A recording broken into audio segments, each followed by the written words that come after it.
Hi, എന്തൊക്കെയുണ്ട്? സുഖമല്ലേ? സനിലാണ് ഫ്രം മത്സക്ക ഗാരേജ്, ബഹ്റൈൻ. ഇത് നിസാൻ്റെ V8 എഞ്ചിൻ വരുന്ന Nissan Patrol hydraulic power steering വരുന്നൊരു വണ്ടിയാണ്. സ്റ്റിയറിംഗ് ഫ്ലൂയിഡ് റാക്ക് സ്റ്റിയറിങ്ങിലൂടെ ലീക്കായിട്ട് പവർ സ്റ്റിയറിംഗ് ടൈറ്റായിട്ട് വന്നൊരു വണ്ടിയാണ്. നമ്മളത് റിമൂവ് ചെയ്ത് വർക്ക് ബെഞ്ചിലേക്ക് മാറ്റി. ജസ്റ്റ് ഒരു ഇനീഷ്യൽ ചെക്കപ്പിൽ തന്നെ നമുക്കത് കാര്യം മനസ്സിലായത് ഇത് പ്രോപ്പറായിട്ട് മെയിൻറ്റെയിൻ ചെയ്യാത്തതുകൊണ്ടും അല്ലെങ്കിൽ പ്രോപ്പറായിട്ട് സർവീസ് ചെയ്യാത്തതുകൊണ്ടാണ് ഇത് ഈ ഒരു സ്റ്റേജിലേക്ക് എത്തിയത്. നിങ്ങൾക്ക് ഈ വീഡിയോയിൽ കാണുന്ന പോലെ തന്നെ ഇതിൻ്റെ ബൂട്ടും അങ്ങനത്തെ കാര്യങ്ങളെല്ലാം നല്ല രീതിയിൽ തന്നെ പോയിട്ടുണ്ട്. അതെല്ലാം നമുക്ക് റീപ്ലേസ് ചെയ്യണം. മാത്രമല്ല ഇത് ഡിസ്മാൻഡിൽ ചെയ്തിട്ട് ഇതിൻ്റെ ഉള്ളിലുള്ള സാധനങ്ങളൊക്കെ ഏകദേശം അതിൻ്റെ അവസ്ഥയും കാര്യങ്ങളൊക്കെ എങ്ങനെയാണെന്ന് നോക്കണം. എന്തൊക്കെയാണ് റീപ്ലേസ് ചെയ്യേണ്ടതെന്ന് നോക്കണം. അപ്പോൾ അതിന് വേണ്ടിയിട്ട് തന്നെ നമ്മൾ സംഭവം എല്ലാം ഡിസ്മാൻഡിൽ ചെയ്ത് പീസാക്കി വെച്ചിട്ടുണ്ട്. ഇപ്പോൾ ചെക്ക് ചെയ്യുന്ന സമയത്ത് ബോൾ ജോയിൻറ്റ്, അതേപോലെ ടൈറോഡ് എൻഡ് അങ്ങനത്തെ കാര്യങ്ങളെല്ലാം നമുക്ക് റീപ്ലേസ് ചെയ്യണം.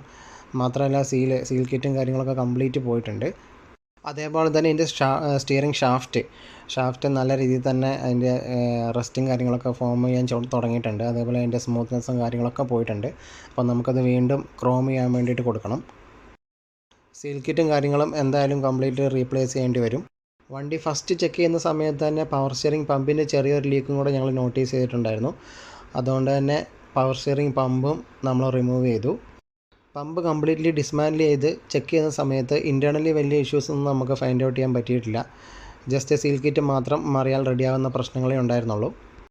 റാക്ക് സ്റ്റിയറിങ്ങിൻ്റെ വർക്ക് കംപ്ലീറ്റ് ആയതിനു ശേഷം സ്റ്റിയറിങ്ങിന് എന്തെങ്കിലും ലീക്കോ കാര്യങ്ങളോ ഉണ്ടോ എന്ന് അറിയാൻ വേണ്ടിയിട്ട് നമ്മൾ നമ്മുടെ മെഷീനിലേക്ക് സ്റ്റിയറിംഗ് റാക്കിനെ സെറ്റ് ചെയ്ത് ചെക്ക് ചെയ്തുകൊണ്ടിരിക്കുകയാണ്. ഈ ഒരു മെഷീൻ്റെ പ്രത്യേകത എന്താണെന്ന് വെച്ചാൽ ഓരോ വണ്ടിയിലും പവർ സ്റ്റിയറിംഗ് പമ്പ് ക്രിയേറ്റ് ചെയ്യുന്ന പ്രഷർ നമുക്ക് ഇവിടെ ഈ ഒരു മെഷീനിൽ ക്രിയേറ്റ് ചെയ്യാൻ വേണ്ടി പറ്റും.